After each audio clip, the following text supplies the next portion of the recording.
Freecash withdrawal denials usually happen because of account verification issues, payment method problems, or requirements that have not been completed.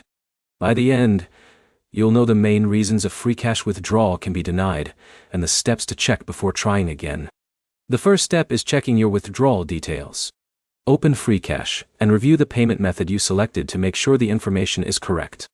A mismatch between your Freecash account details and payment information can prevent a withdrawal from being approved. Next, check whether your account has completed all required verification steps. Some withdrawals may require additional account checks before they can be processed. Look through your Freecash account notifications, emails, and dashboard messages for any pending verification requests or warnings. Another common issue is using an unsupported or incorrect payment option. Confirm that the payment method you selected is available for your account and region. If you recently changed your payment information, make sure the new details were saved correctly before requesting another withdrawal. Avoid submitting repeated withdrawal requests without fixing the issue. If the problem is caused by missing information or verification, another attempt may be denied for the same reason.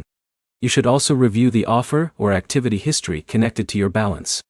Make sure your earnings came from completed activities that followed Freecash requirements. If your withdrawal is still denied after checking your account, contact Freecash support through the platform. Explain that your withdrawal was denied, and include the payment method you used and any error message shown. When contacting support, provide your account email and describe the exact steps that led to the denial. This gives support the information needed to review your case. Taking a screenshot of the withdrawal error can also help explain the problem clearly. The main fixes are simple. Verify your account, confirm your payment details, check withdrawal requirements, and contact Freecash support if the issue continues. Before trying another withdrawal, review your account information and payment settings so you are fixing the actual cause of the denial. Subscribe for more Freecash troubleshooting guides and app fixes. And like the video if this helped you solve your withdrawal problem.